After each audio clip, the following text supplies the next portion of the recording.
give the people that silence right there? Oh, I didn't figure we'd started yet. I was going to let you run this outfit. Whatever. All right, here we go. You ready? Yeah, I'm ready. So RB sent me something, and he was like, hey, you got to read this article.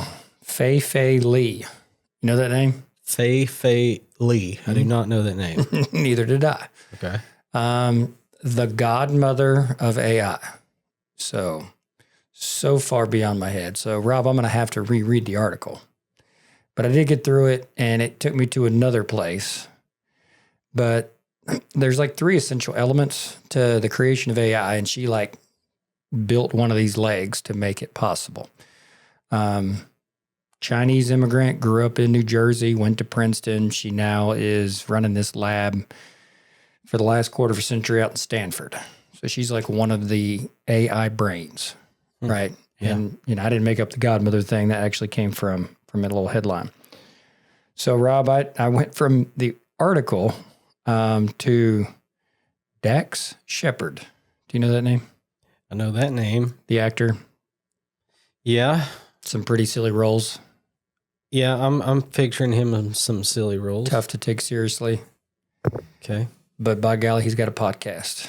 Is that the guy that used to do, he got his start on Punk'd with Ashton Kutcher? Probably, because they're really good buddies. I always thought Punk'd was just Ashton Kutcher, but if Dax was involved, then... So go back, and if you watch some of the early Punks, you know, Ashton Kutcher had to have help. Yeah. And he had this young, good-looking guy it's got to be him. that could step into any role There you go. and did a lot of the planning, and that guy turns out to be a big movie star. Okay.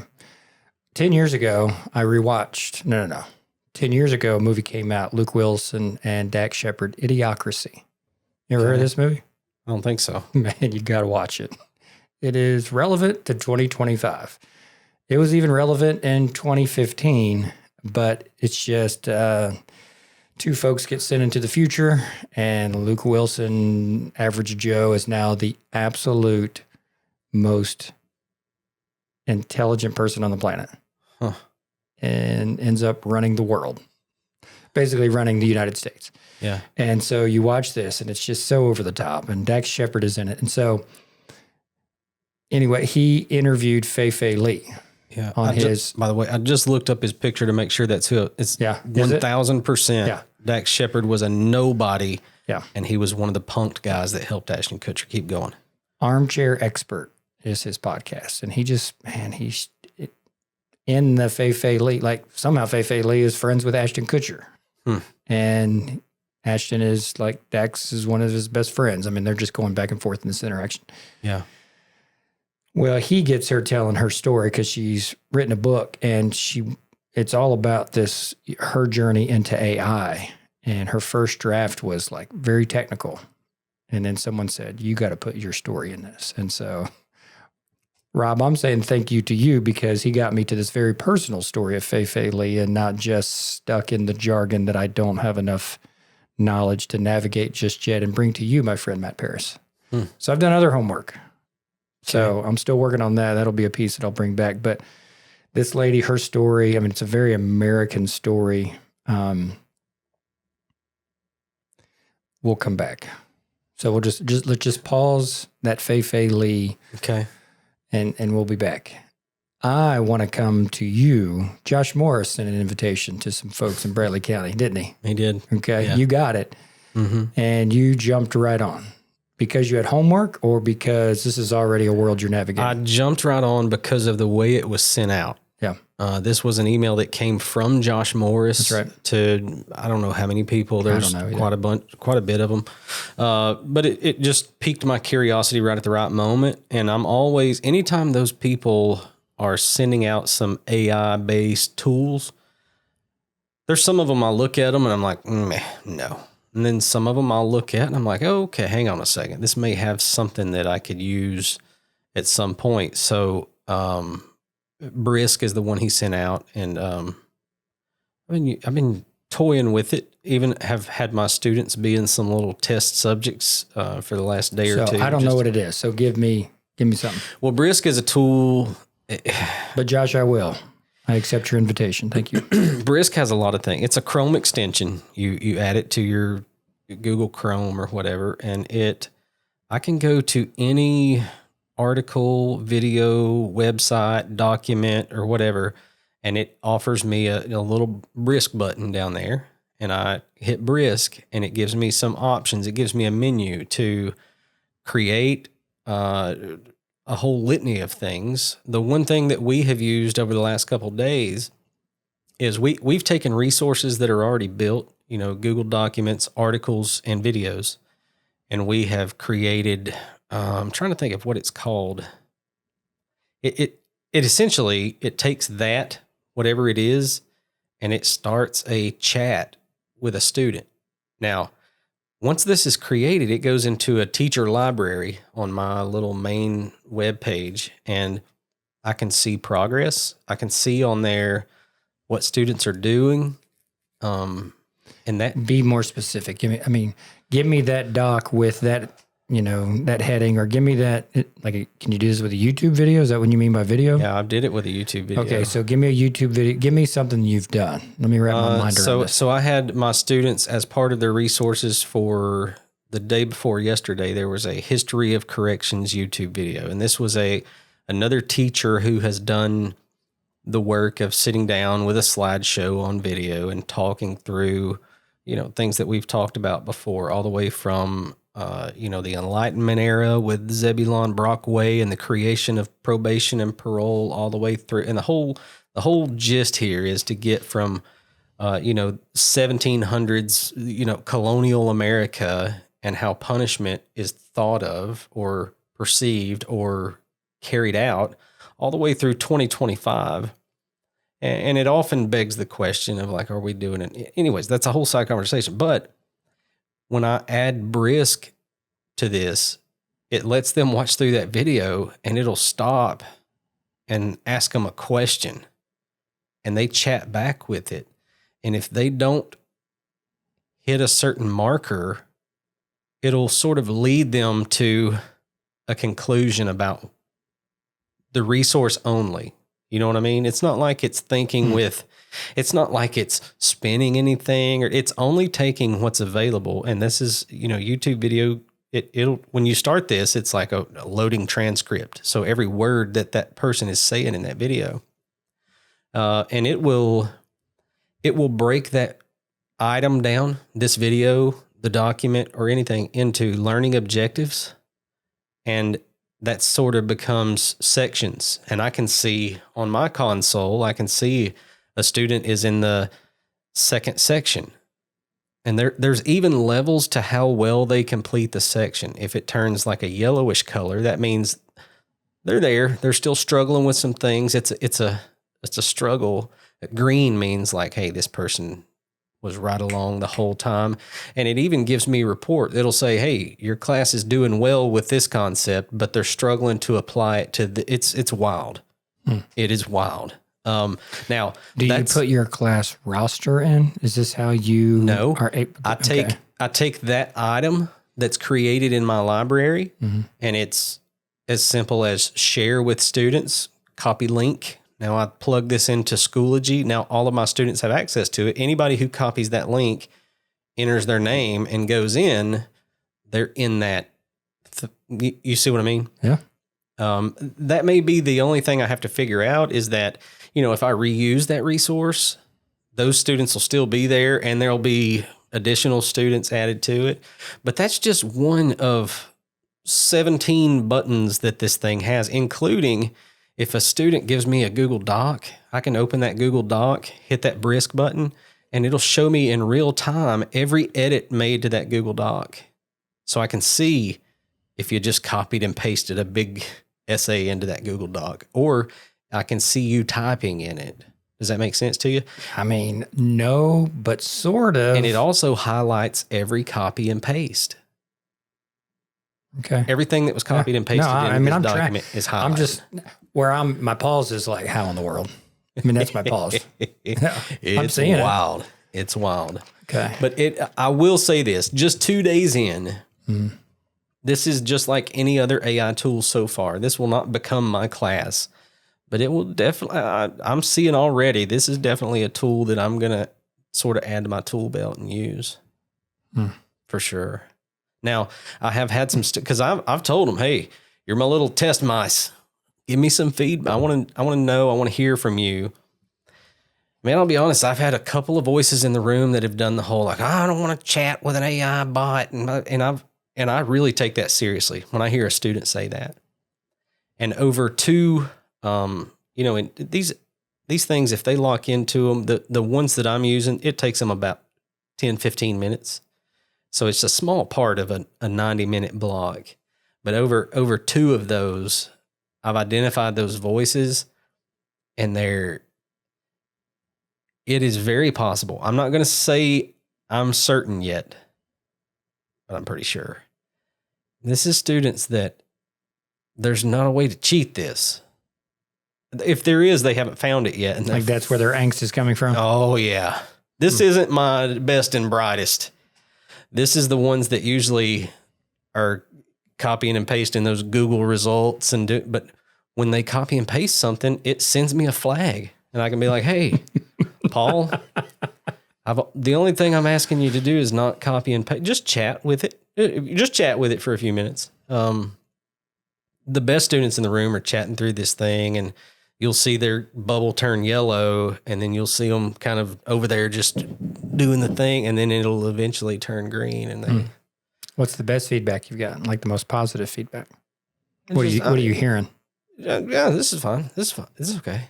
I did have a level 2 class that had took a quiz on a topic and really struggled. They were struggling with some concepts, and we did some more talking, and we used one of these bot conversations, and they did a retake on the quiz, and it was pretty positive results. I'm not going to say it's 100% because of that. Yeah. But man, it's literally, it's pretty, you can't, there's not a lot of ways to cheat your way through this. It's an AI bot, but it's asking you, hey, what did Cesar Lombroso mean by the way that offenders do this or the way they think? It's not a yes or no or multiple choice. You have to articulate a concept. And if you don't get there, like we've done some tests on flags. Like somebody said, hi, Mr. Paris, and it threw a flag. Somebody said, I don't know, threw a flag. Anything that's not them trying to you just took my next question. What if they just read, I don't know, I don't care? Yeah, no, it throws me a red exclamation point, and I can, and that's the other thing. When I'm looking at this, I can go in and I can see their whole conversation as it's happening. Yeah. And I can see every bit of it that they've copied and pasted, and I can see, that hi, Mr. Paris has a red exclamation point beside it. That's why anything that's not them giving effort to the assignment, if you will, it throws a flag. What are these one other of the 17 buttons? I know you just made that number up, but like, what else you got? Well, I told you there's you can check with Google Docs and you can see every edit.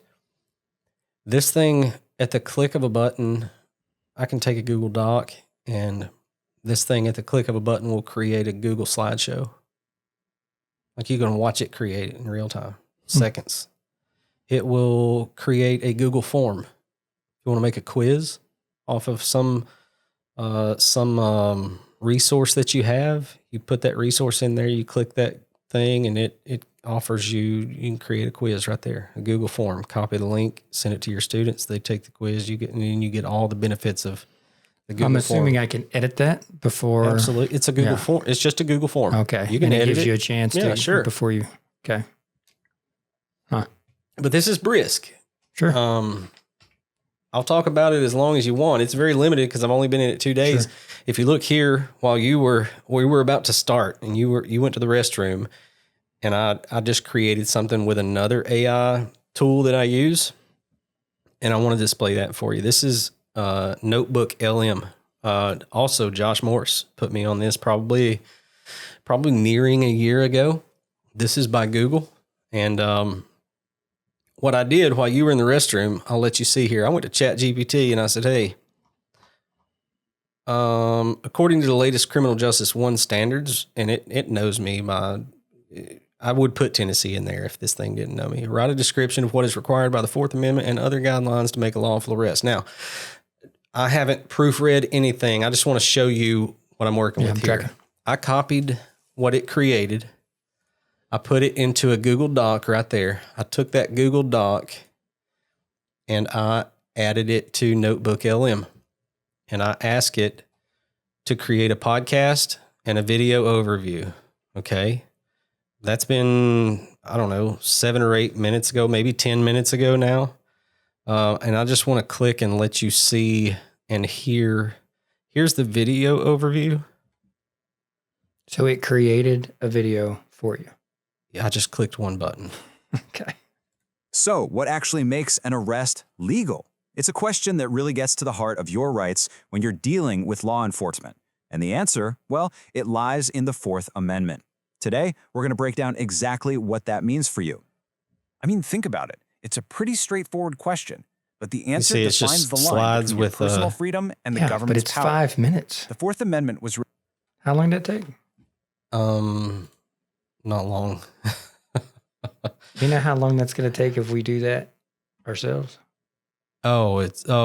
Days and days. I mean, a lot of time. Yeah. Now, again, I haven't proofread or edited anything. Yeah, I just wanted to, but we're responsible to do that. What stuck me to this tool was the podcasts. Okay. Their podcasts are great. Okay, so let's unpack this. We're doing a deep dive into the constitutional heart of American law enforcement. Mm-hmm. The rules that govern There's more than one voice. how authorities can It's a conversation. take away your freedom. Right. And today we're focused squarely It's 11 on the minutes Fourth long. Amendment. Our mission is really to decode what turns a casual interaction into a lawful arrest. It's a huge topic. It is. You know, when most I mean, people it's think about got the Fourth cadence Amendment, I think and they jump tone straight to and search warrants every for, now and then like, they'll finding evidence. stutter and trip on their words. Get out of The here, protection man. itself is so much broader. It's 100% Secures AI people in generated their voices. Persons, houses, papers, and effects. The key is against. All right, you and I, how far are we behind? Like, you're blowing my mind. I'm appreciating it. You're using it. But like to the rest of the country, but we're going to have to like, narrow this down a little bit. And the rest of the teaching world is the rest of public schools and the rest of Tennessee public schools and the rest of Southeast Tennessee public. Like, how far behind are we? Are people already like, could someone just go with me in this scenario, be listening to this and going, these two knuckleheads. I mean, yes, I think there are people in the country whose classrooms don't resemble tradition at all. It would blow your mind. But I think there's also people who are still pissy about people using Google. You know what I mean? I don't think we are. About Google or like ChatGPT? I think everybody's beyond Google, aren't they? I don't know. That's a search engine. I don't know, man. I mean, we've been using search engines since, Yeah, but I'm just setting up the parameters here. Okay. There are people who I guarantee you they're using tools every day that you and I would look at and go, "Oh my word." But I'm just telling you, the other end of that is there are still people who were, their first years of teaching high school, I was still a student, and they still struggle with students being able to use the internet. And I'm not saying there's a bunch of them, but there's still some old school cats out there. There's only going to be a few of those. There's a few, yeah. But there's only going to be a few of those others that I'm talking about. So I'll turn around. Like, are we ahead of most then? I wanted to start with how far behind are we? Are we ahead? It's hard to say from Southeast Tennessee whether we are or not. Yeah. I don't know. I would like to go to, the Silicon Valley and walk around some of their public schools and see. We're light years behind. Are we? I would assume. I would imagine. I Yeah. would imagine there are, but that was my whole point is there, Yeah. we could find people that we're light years behind, but we could also find people that we are light years ahead just by having this conversation. Yeah. I have some questions for you. You ready? Yeah. By the way, that's not the only thing that will do. It also, no. If you ain't done, I ain't done. What else you got? this also sets you up a console. I can create now my resources are here. These are my options. I can create a mind map. There's some reports that I can generate. I can generate flashcards right there. I can generate a quiz right there. My resource lives right here, and I can come in here and I can start asking questions or whatever, and it will begin a chat with me right there. It's a different kind of chat than the brisk that I was talking about a minute ago. Now, is this free? Yeah, I haven't paid a dime for this. Yeah. Okay.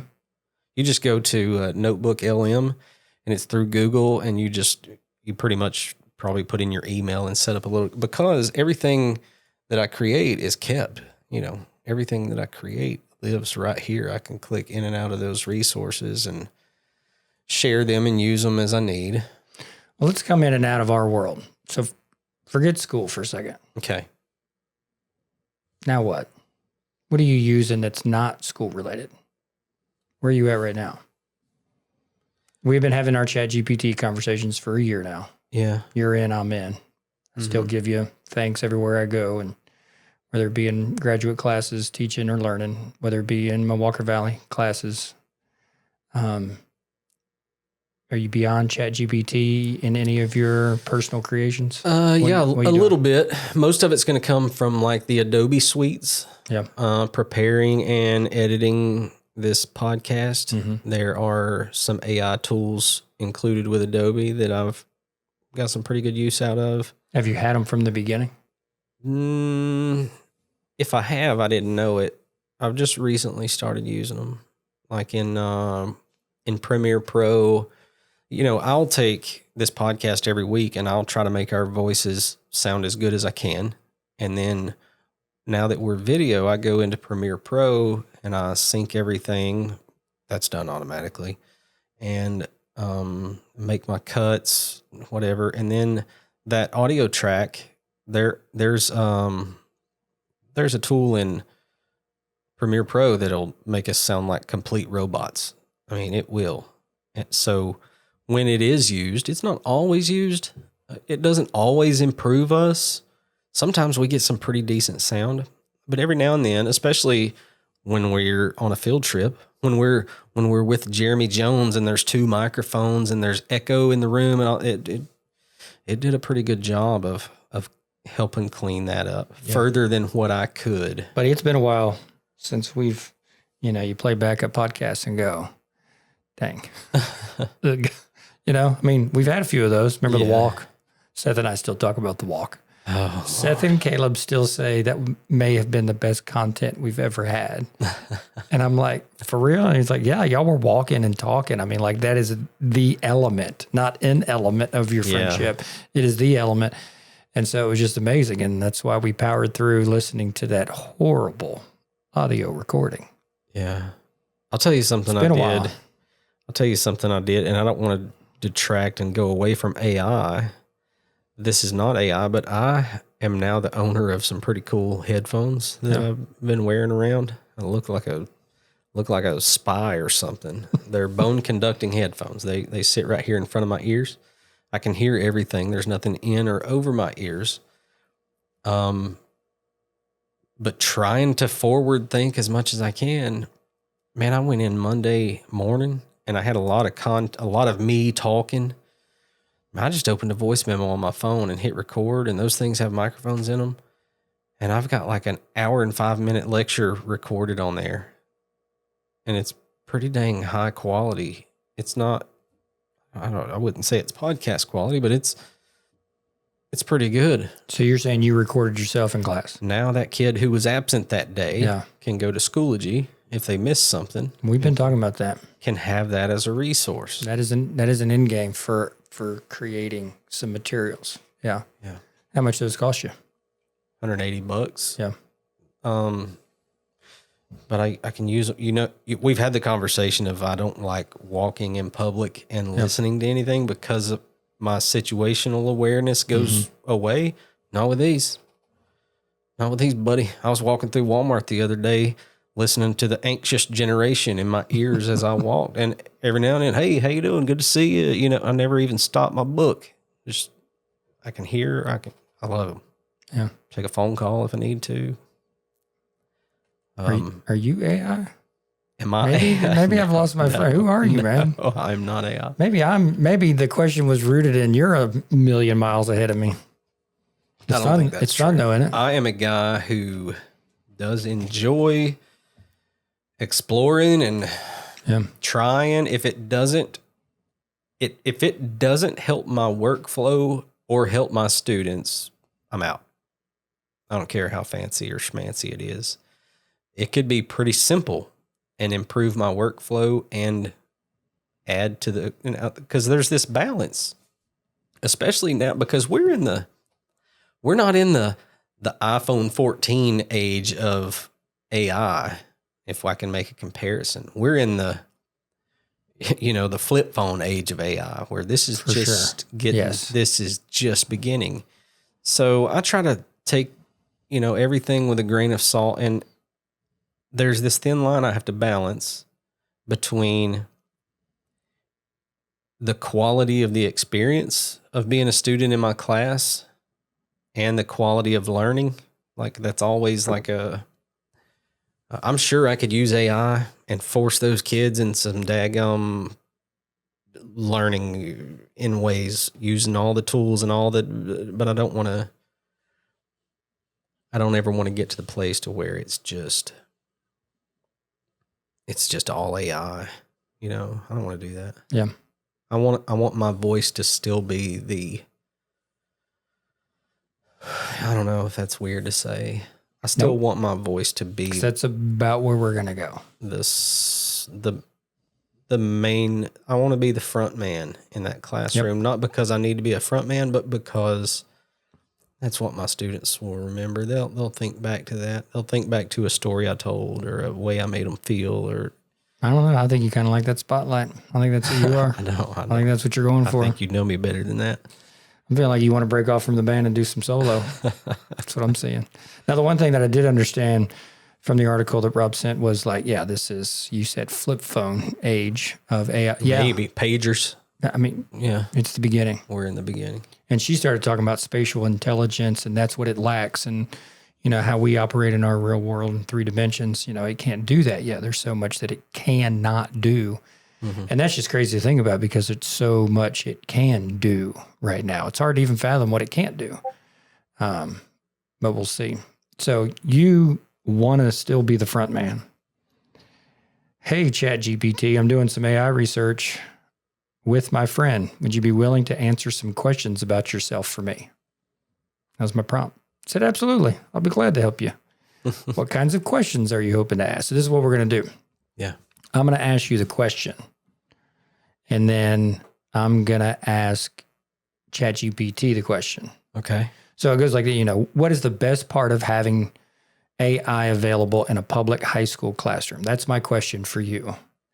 Let's get your answer. Let's volley that a little bit. And then I'll tell you what ChatGPT said when I said, what's the best part of having you available in a public high school classroom? You as in? ChatGPT. Okay. Yeah. Who I'm chatting with right now. So, I've already done all this work. I'm looking at my screen. I told you.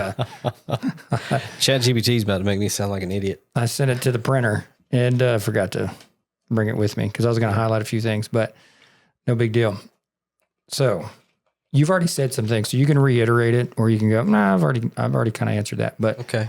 What is the best part of having AI available in a public high school classroom? What say you? The best part of having AI available in a public high school classroom, I'm going to answer this question on 2 fronts. The first one is on the surface. AI, even in its infant stages, has the ability to make sure that we're checking boxes that we may leave out if we're just depending on our brain and our research. That's one of the things that I have found most valuable for me, whether it be teacher you or creator you. That's the same person. It is. Good answer. Go.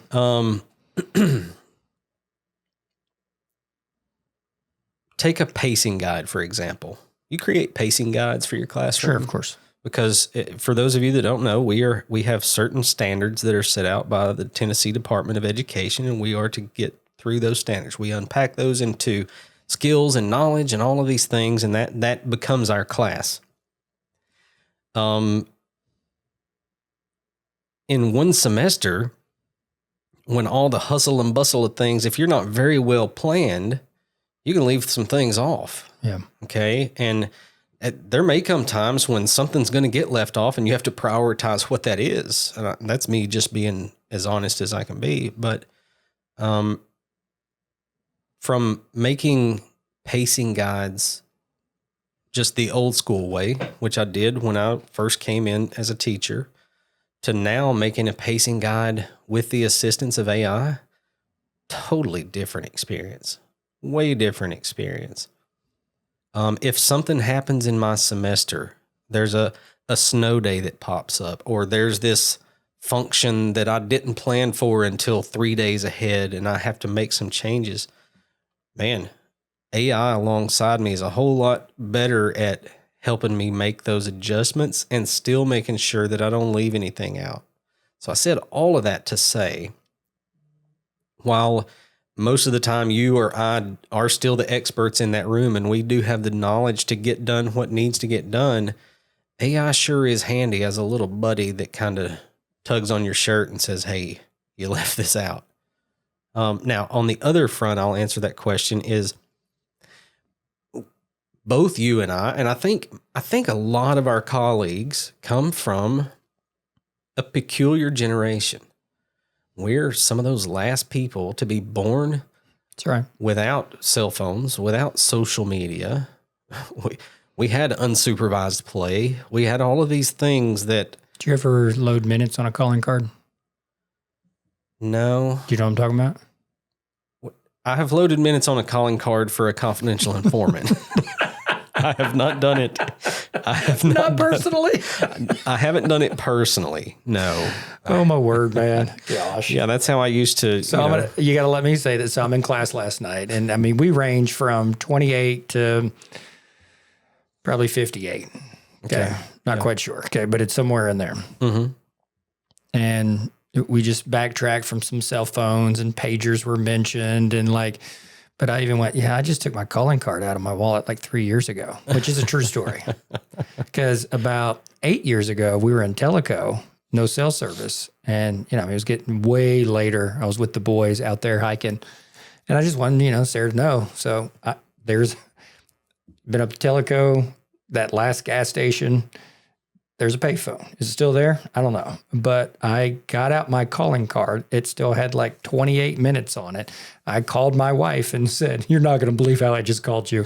I'm at a payphone. I got my calling card and just want to make sure that you know that we're not going to be home for another, 2 hours, whatever. And young fellow over here to my left was like, what's a calling card? See, that kind of calling card, I have no experience with that. Yeah. None. Here's the thing. Someone knows out there. You paid for your calls, and however far it was away, you paid more for those calls, man. Yeah. Long distance calls were expensive. I'm calling Sarah from North Carolina to Tennessee, and I got to, explain to my parents, how many times I've called. Why am I calling that late? Because this is all showing up on a bill. We got billed for long distance calls, which, of course, blows people's minds that are, younger than us. So. I know. But that is valuable. Those experiences are valuable. So go back, you were saying that, many of our peers were of the age of just like, this isn't what, we didn't grow up with this isn't our norm. No. This is one of the first, if we're talking technology alone, sure. I think AI is going to be that big transition. These kids that we're teaching now, they're going to be that generation that was born without it. Mm-hmm. And now they have it. So the experience we have of living that life, of going through those major transitions, it's helpful. It's a big deal for them it's just like, having lived through 9/11 when the pandemic hits, look, it's going to be okay. We've seen world changing events before, and we came out the other side of them okay. That doesn't mean everybody's going to be okay. I'm not saying all of those things. I'm not saying don't There was worry. A generation that went through World War II. Imagine what that was like. Even if you're at home, the rationing program, let alone, somebody coming home in a coffin or just coming home with PTSD. But then, it's the same generation that will live through a president being assassinated. Like, what was that like? And it was the youngest that had ever been elected in U.S. history. Like, you just got me to that place of a parallel, like, dang. And the place those, that has came up in my mind of, we watched the near assassination of Donald Trump, and then we watched the assassination of a political figure in Charlie Kirk. And I'm like, holy cow, what? I can't imagine. Even with those, I can begin to imagine the impact of the president being killed. Oh, my word. And in a 5-year span, because you just set them right next to each other. But I mean, that's Kennedy, Malcolm X, MLK, and another Kennedy. It's a powder keg. Yeah. And then there's Medgar Evers. I mean, there's others you need to mention in that. Sure, yeah. The Selma March has, it's just so we could camp out there, and that's not the point. But like being a generation that has to figure out the new normal. And I'm someone who, like, man, 24 years in, a few more to go, and I could teeter either way. I'm almost done and set this one out. Or I can go, man, I'm going to finish strong because they need this, they being students. Mm-hmm. Yeah. Yeah, for sure. And that's the whole point. You just made my point for me, is that having experience with transition and All right, you ready? Yeah. What's the best part of having you available in a public high school classroom? The ability to amplify human curiosity and critical thinking at scale. This is what I mean. Personalized scaffolding. I can adapt explanations, examples, or prompts to each student's pace and level of understanding, giving quick feedback and freeing teachers to focus on deeper discussion or individual mentoring. Like this whole discussion I'm about to have, it sets us as the centerpiece, just like you said. It keeps us as the front man in the room. Mm-hmm. That everything is going to come back to the relationship of teacher and students, not ever trying to replace it. Sure. Which I thought was pretty cool. In Idea Accelerator, students can use me to brainstorm, outline, and refine ideas, but the teacher remains the architect of meaning, helping students evaluate, synthesize, and question what I provide. Equity Booster, which I thought was, this will, in quite a different, multiple times it will come back to equity. I can help close access gaps for students who might not have extra tutoring, language support, or academic resources at home. And that's a big one. It is a big one. And that it will go into also just content creators. You needed to know someone. You needed a internship at Pixar. You needed and now, no, you need a laptop. Yeah. Yeah. And you have access to that. Time multiplier for teachers. I can handle repetitive prep or grading tasks, summarize articles, or generate differential materials so teachers spend more time, more energy teaching, not just managing. Because, that can become a part of, we're just managing. Yeah. And that's the ugh of teaching. No one wants to be a manager. We want to actually be learners who are getting to share what we're learning. Sure. And when students compare their own reasoning with my responses, they learn to interrogate information and practice discernment, a 21st century literacy skill. And it will bring up discernment again later on. I'm just like, you got to be able to filter. I don't want to, basically, is what's going to be answered to me later on in the combo. I don't want to be the one who just gives information. I want to be the one that interacts with learners. And putting this thing in, having it be first person it's pretty powerful to say I for that to speak that way. What's your thoughts on that? Because I just threw out a bunch. Well, that response reminded me, you asked me earlier of some of the other brisk tools. Mm-hmm. And some of the brisk tools that kind of blew my mind had to do with scaffolding and, like IEPs and learning plans and, what's the word that just slipped my mind? Accommodations, things it can do. It can help you do those things with any of your resources. So what's the greatest challenge for educators having AI available in the public high school classroom? The greatest challenge? Well, there's that worry and fear that we probably all share, and maybe even angst for some of students who are really bought into AI to the point that they are trying to replace themselves with AI.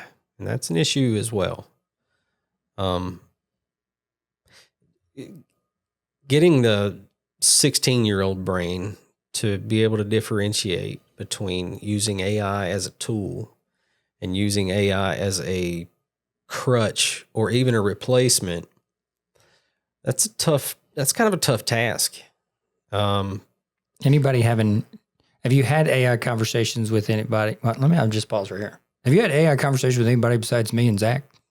Yeah, I talk AI with students all the time. Okay, beyond students, adults. A little bit. Okay. Has anyone, and multiple people have go, haven't you seen that article that came out? And that's all they ever say. They don't ever source it.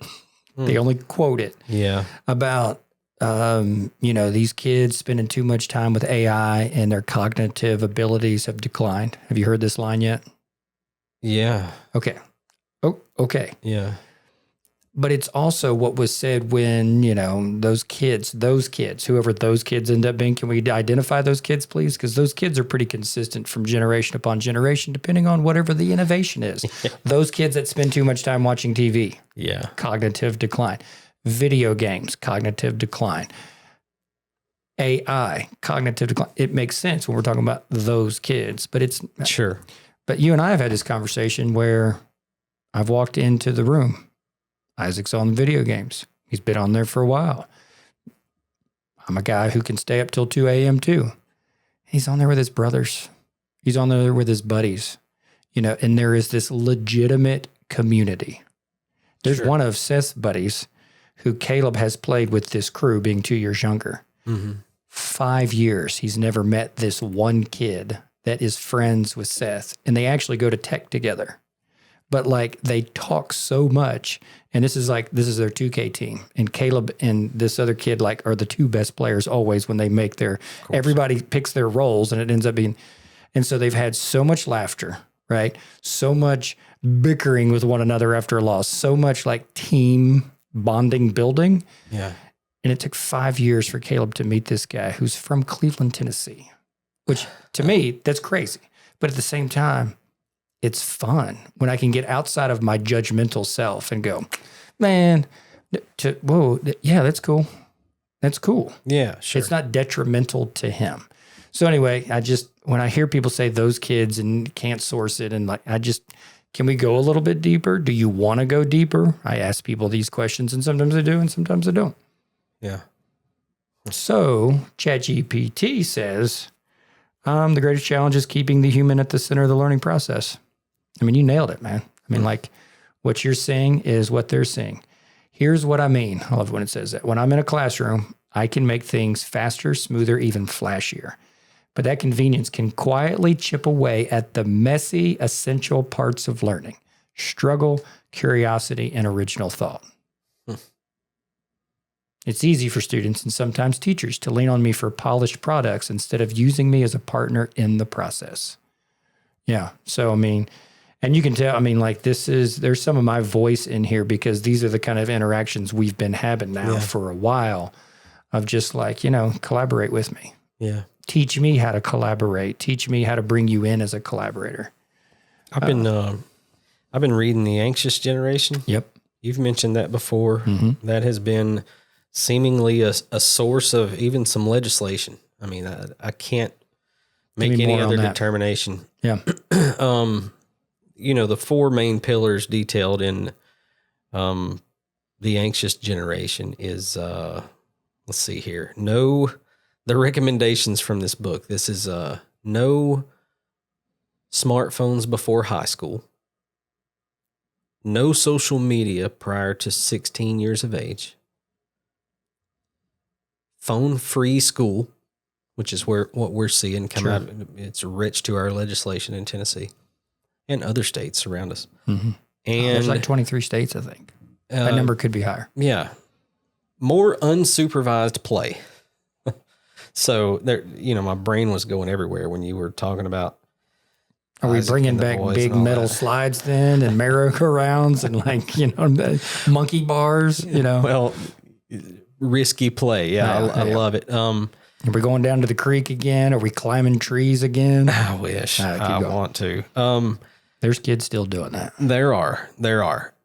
The point I was going to make is often my biggest thought or my biggest, I don't know if fear is the right word.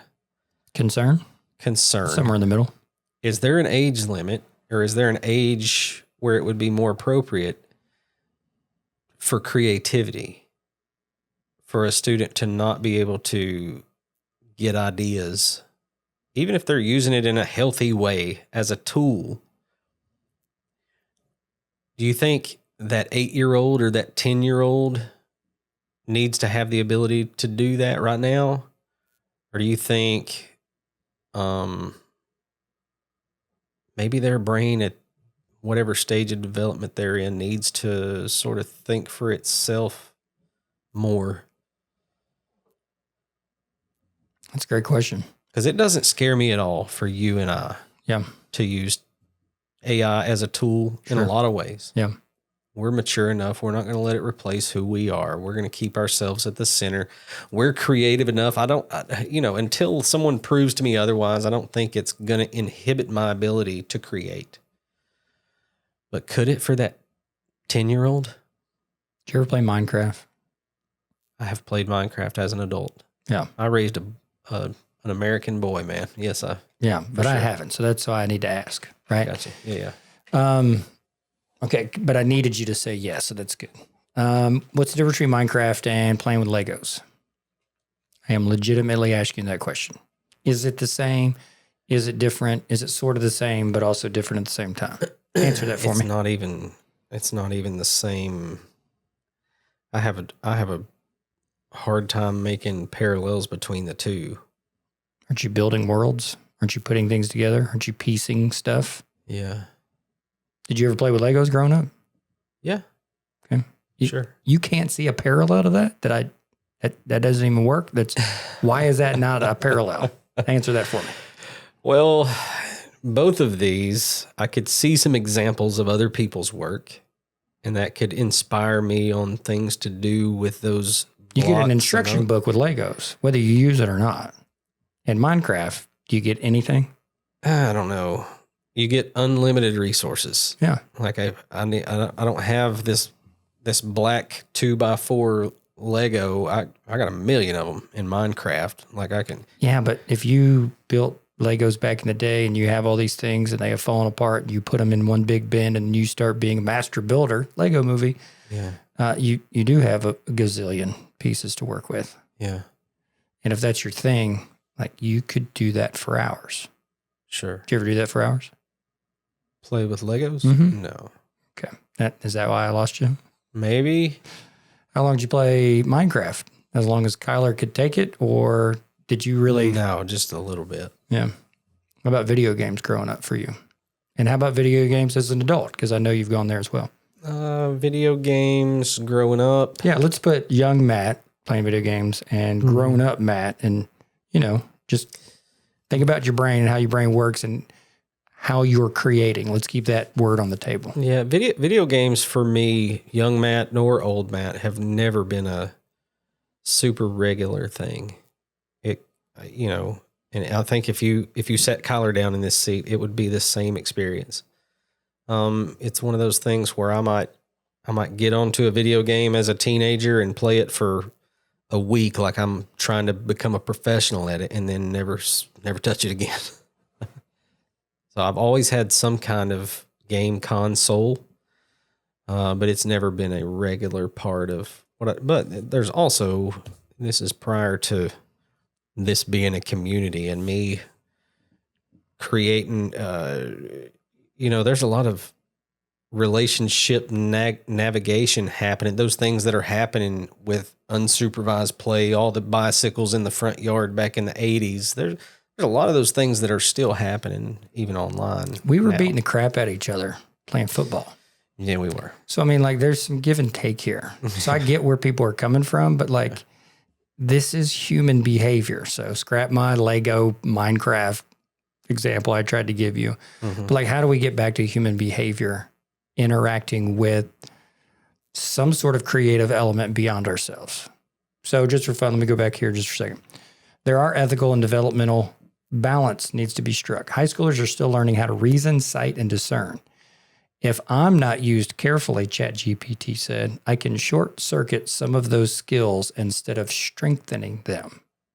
And that's where I'm going with this of just like, how do we do that? Well, you need a teacher. You need a coach. You need a mentor. You need a parent. You need like-minded friends, a community, if you will, of some sort of way of like, if this is the new normal, this is how we keep normal as healthy as possible. Because normal can be really unhealthy. Yeah. Really. And we had that conversation in sociology today. It's just like, everybody think about your normals here just for a second. Think about your eating habits. Think about your sleeping habits. Think about your study habits. Think about your relationships. Think about who you are most unfriendly with. It's probably your friends. I mean, like there's just so many normals that are just unhealthy. And when do we pause and reflect? And that's another thing that it responded with is like, really wants us as educators and students to pause and reflect. Pause before you ask ChatGPT something and pause after you've been given something and reflect and go from there.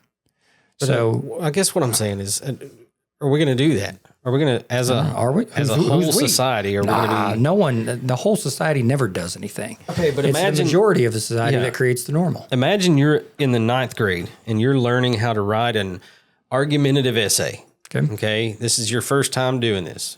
You and I have been through that experience, whatever age we were at. And one of the things in order to do that is you have to consider what other arguments may be made against your point.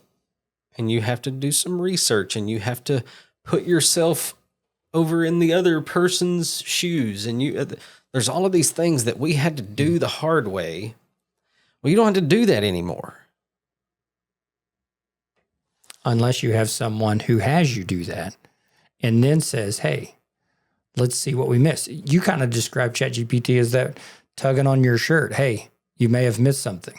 Yeah. So we do the hard necessary work up front and then we go, what a miss. Now we throw it into AI. Like there's a process here.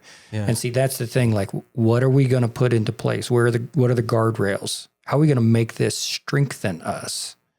Yeah, because it definitely, I mean, it's arguing for itself to be that. Yeah, sure. And that is the right point. And even if that point's not made, the other argument against me would be, you know, what a student may, if they lack anything in cognitive ability because of not having to exercise those muscles. Let's say they slip through the cracks and nobody teaches them to pause and reflect and make those considerations. You know, what they lack in that, they gain in the ability to do it with AI, which they have. You see what I mean? Is that good though? No, I don't know. But no. I think if we deny that that's a thing,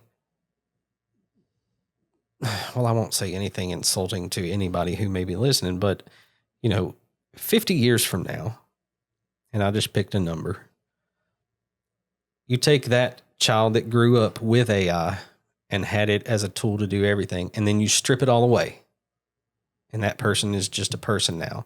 Compare that person to a version of themselves that grew up in, 2005 and still had no access to AI.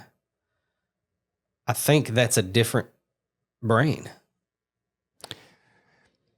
Some say having AI in the public high school classroom is not just challenging, but detrimental to student learning. This is what I put in. Do you see anything in the foreseeable future of how integrating you as a normal participant in the public high school classroom being unhealthy? I'm being honest. ChatGPT's response, yes. I do see some potentially unhealthy patterns that could emerge if I'm integrated without intentional boundaries or guidance. They're not inevitable, love this line, but they're worth watching closely. Not inevitable. I don't think it's inevitable that we're going to be worse because of this, but it does say things like this. Erosion of cognitive patience. I can provide answers in seconds, and that speed can quietly teach students and even teachers to expect instant clarity, which isn't how deep understanding actually forms. The habit of wrestling with a hard text or concept could fade, if I'm always nearby offering shortcuts? That's the teacher role. That's the discernment for us. Of we still have to build that brain muscle memory. If students use me as the first or only step in creative work, classrooms could start producing the same tone, rhythm, and style of thinking. It's subtle, but imagination can flatten out when it's always running through the same digital filter. I mean, start looking at social media. A lot of that content that's being created is just basically repeats of other things. True? Yes. And look, I don't mind in certain contexts, but when a person is making a statement about something, like if Matt Paris is going to tell you his opinion on a matter, God darn it, I don't want to hear what ChatGPT said about it. I just don't. Yeah. There's a guy who's running for local office. I won't name him. There'll be people listening to this and know exactly who I'm talking about. He's become a big fan of just posting a picture of himself and posting a literal ChatGPT spiel on something that's going on in the community.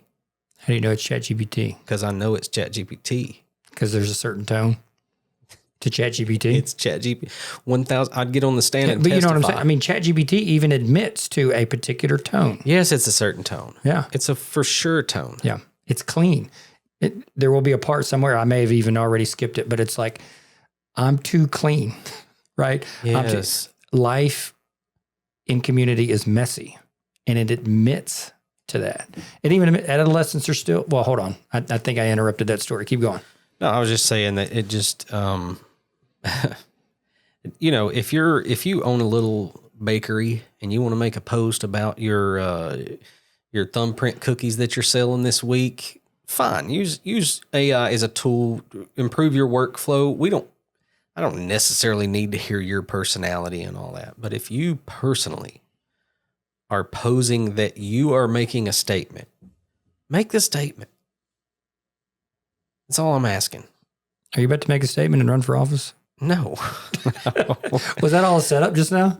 No. Is that what's happening right now? No, we're just, you heard it here? No, gosh, no. Adolescents are still discovering their voices, ChatGPT says. Yes. How they think, sound, and argue. If I'm doing too much of the writing or brainstorming, they might miss the awkward, necessary process of finding their own phrasing and opinions. The more I'm normalized, the easier it is for institutions to overlook the importance of privacy, consent, and ethical data use. Everyone's using it can become we stopped asking how it uses us. I'm about to go into take that line right there and say, hey, how are you using humans? It's an interesting response. Some educators may feel subtly devalued if students turn to me for validation instead of their own human teacher, you alluded to earlier. That can create an unhealthy emotional current in classrooms built on relationships and trust, keeping us as the front, keeping us as the mentor. You know, and it's not even keeping us as the authority figure, but the one who has come to give the gift of learning and having the trust of going, hey, this gift is worth your time. So these risks don't make my presence wrong. They just mean I need to be anchored in human purpose. And when teachers like you, speaking to me, frame me as a collaborator and not a replacement, the unhealthy edges soften. So then I asked that. And it said, when I said we stopped asking for how it uses us, I mean that any powerful technology, especially one woven into everyday habits, can start to shape human behavior, attention, and even identity in ways people don't consciously notice.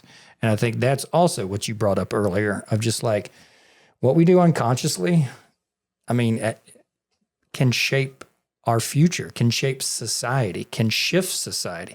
Now we're in this whole, and I'm going to come all the way back to, what was my Luke Wilson, Dax Shepard idiocracy? Yeah, I mean, like that's what happens to society. Yeah, it's about sex and guns and food and consumerism. And I mean, it is a social commentary. It is the goofiest movie. Like if you don't sit down with the right frame of mind, you're like, I'm done in like 4 minutes. Like this is stupid. Yeah. But if you have this other frame, this is like, this is kind of where human behavior can go at its worst. And I think AI can help shape a totally different direction. I got a few more comments here, but let me hear you say something because I just said a lot just now. Well, I tell you, there's still that little worry wart in me that sits here. Very glad that I grew up without it. As I reflect on what we've been talking about for the last few minutes, I'm just glad I have the ability to do some things without the assistance of AI. You know, I've got a son he'll be 22 soon, and he was raised mostly without it. And I'm glad that he has the ability to do some things without it. And my concern is for those that, our state legislatures have already come in and removed phones from public schools because of what they believe. And I don't think they're drawing their beliefs just from some old staunch stance. I think they've seen some data. I think it's legit. I think it is legit. And they've taken away social media because of what it does, not forever, but at a very pivotal time in a child's development. When they start to develop unreal expectations, they begin to lean on this world that's not real. It doesn't exist. It only exists online. And all they've said is, let's not let them have it during these developmental stages. Let's not be a part of their unhealthy practices in a public school. Yeah. The point that I'm making, and I think I've already made it, and I don't think you disagree again, I'm not saying shut it down and take it out, but what I am saying is if they're having to remove social media because whoever we hold responsible, whether that be parents or teachers or the children themselves, I don't know the answer to that, haven't done a very good job over time of creating healthy habits in children as a whole. I mean, we've got 6th graders running around here on Instagram. Okay. And we could talk that topic to death. For us to expect that every parent and every educator is really considering the ins and outs of these and how detrimental it could be in certain development phases, I think it would be silly of us. But that's where my concern lies. As a super fan, you saw how excited I was to show you this and yeah, for sure. Talk about Brisk and the things that it can do. I still reserve concerns because this is the unknown. This is what I don't know. What does it look like for a child to enter kindergarten and have access to tools that we never had, that will do things for them that we never had that it would do? What does that look like when they're 30 and they're in the world? Now, a lot of that has to do with what the world looks like, and I'm not smart enough to see that far ahead. Now, as long as AI remains and as long as technology grows, it'll be a new normal. You mentioned that word earlier. For sure. Maybe they lack cognitively something that I don't, but their ability somewhere else makes them way more advanced than me in ways. But just, and I'm rambling at this point, but let's remind ourselves. We're still on point. So AI is always trying to learn how humans interact and communicate. True? Because all it has is language, right? It doesn't have experiences. It only has language, and it can only do so much. But we are engaged in that loop of how it develops. Correct me if I'm wrong, right? I'm still learning some stuff. These large language models. Yeah. Right? I mean, there's still a lot of code being written, I assume. But what we do as folks who are asking ChatGPT things, we are contributing to how it is going to develop. And if all we ever are, and this is actually mentioned by ChatGPT, if all we're doing as humans, as students, as teachers, we'll keep it in this lane, is we just keep asking just for information and not for something beyond, something mysterious, something philosophical, something beyond just give me that date, give me this assignment, right? That's where AI will stay. I mean, I don't know. That's more of a question. At a larger scale, every prompt and interaction can feed back into training data. This is ChatGPT talking. Helping systems like me learn how humans communicate. That's not inherently bad, but it means humans are contributing labor and insight that shapes AI's evolution, often without realizing it. So when I said we stopped asking how it uses us, I meant if humans stop being reflective about those feedback loops, stop asking who benefits, who changed, and who's lost, then the tool quietly becomes the teacher. And so all we're asking for is information, not creative collaboration. I don't know. And so the very last thing that I asked it, because that's what its response was, I said, who benefits the most? I said, what's changed the most? And has anything significant already been lost? I mean, the answers I'm getting from this thing, man, means that there is information out there on the World Wide Web that it's pulling from, because people have already considered ththese questions that we're asking, and they are already collecting data. They're doing the research, they're doing the work, and they're putting it out into the world for all of us to consider, even through AI. This is where this conversation came from today. And writers, teachers, researchers, and small creators are benefiting. Students and learners are benefiting. Independent thinkers and problem solvers are benefiting. So the greatest benefit hasn't gone to a group defined by power or privilege. It's gone to those willing to co-think with me responsibly. That was one response. You got a thought to that? No, I mean, that kind of follows right along the train of thought we've been on. What has changed the most? It said two big things. The gap between idea and execution has collapsed.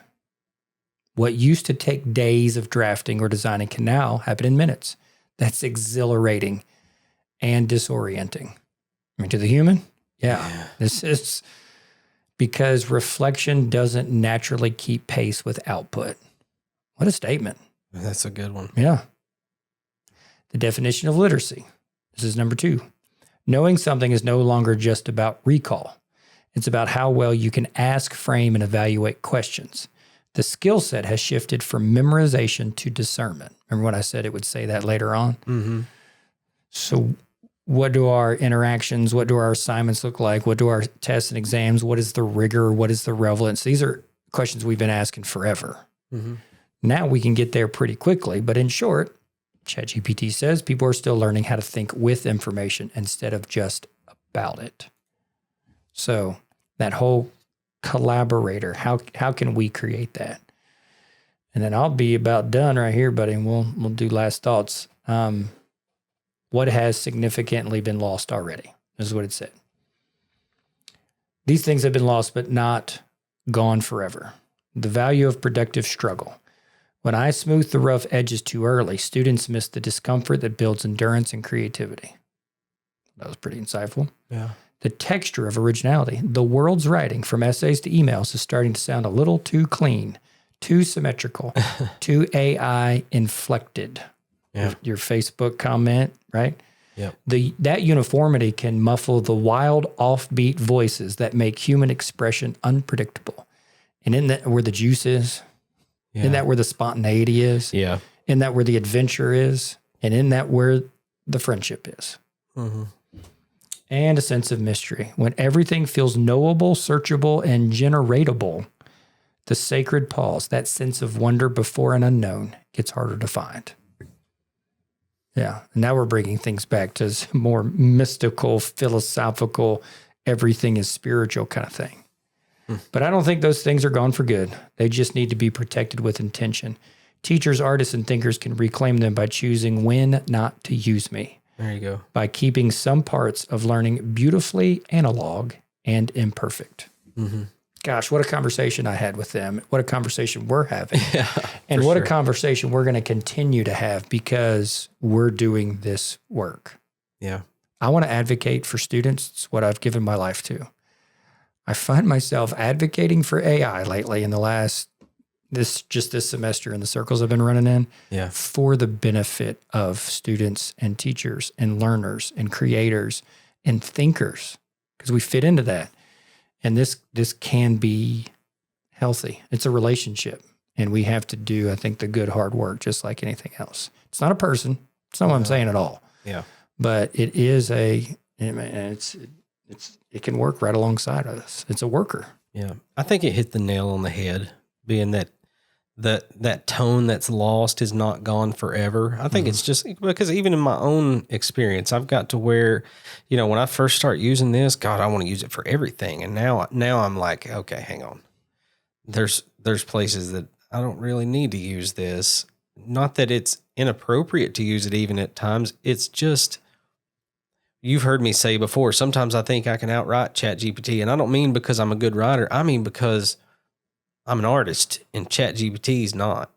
And it's in my own thoughts, it's the best metaphor or comparison I can think of is like listening to a record on vinyl. That's me when I write. It's you when you write. That's when a human writes. Great example. It has so much better than my Legos Minecraft parallel. It has the pops and the cracks, and you can hear even think about listening to an old record on vinyl when the drummer wasn't perfect and but there was feel, there was soul in that music, and that's the difference. There is some really good, perfect music, but the more perfect it gets, you kind of lose that feel a bit. So that's sort of the comparison I will make. And that's something that I had to learn over, what are we talking, a year and a half's time of, there are times when that's just what it's going to be. Sometimes, I put out descriptions for this podcast just to kind of tell you what's in it. Those are almost 100% AI generated because I don't even write it from a first person point of view. You know what I mean? Yeah. It's just a way for a person to just get a preview of what's in the conversation. It's a quick thing.